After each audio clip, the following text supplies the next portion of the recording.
Hello বন্ধুরা, আসসালামু আলাইকুম। আমাদের সবাইকে স্বাগতম জানাচ্ছি নতুন আরেকটা ভিডিও মধ্যে। তো বন্ধুরা, আমাদের গ্রামে অনেক বড় একটা অজগর সাপ বেরিয়েছে। তো এই সাপটাকে দেখুন ধরার চেষ্টা করা হচ্ছে, কিন্তু আমি এই ভিডিওতে অন্য একটা বস্তু দেখানোর চেষ্টা করব। সবাই তো সাপের ভিডিও করছে, কিন্তু আমি আপনাদেরকে একটা বস্তু দেখে দেখেন।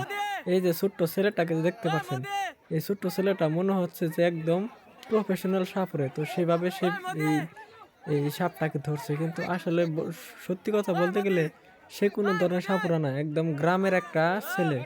ও ধরেন যে কোনো ধরনের একটা কাজে সে আগে যাবে, যে কোনো ধরনের কাম। তেমন আপনাদের গ্রামে এমন ছেলে থাকতে পারে হয়তো, কিন্তু আমাদের গ্রামে অতি এইরকম। আর এই ছেলেটা দেখেন কিভাবে ধরে বস্তার ভিতরে এটাকে ভরে দিল। আর এই এই সাপটা ধরেন ফরেস্টের মানুষ আছে, নিয়ে চলে যাবে। আর এই ছেলেটা যেটা সাহসিকতা, সেই সাহসিকতাকে আমি পুরো ধন্যবাদ জানাচ্ছি। আর দেখেন এই এই একটা সাপ দেখার জন্য কত মানুষ এসেছে।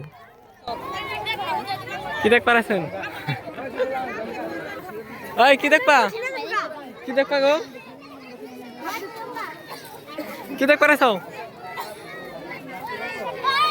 এখন আপনাদেরকে একটা কথা বলি, যদি আপনাদের গ্রামে এমন ধরনের কোনো সাপ থাকে তো সেটাকে ধরতে যাবে না, কারণ একটা কামড় দিলে আপনার জীবন যেতে পারে।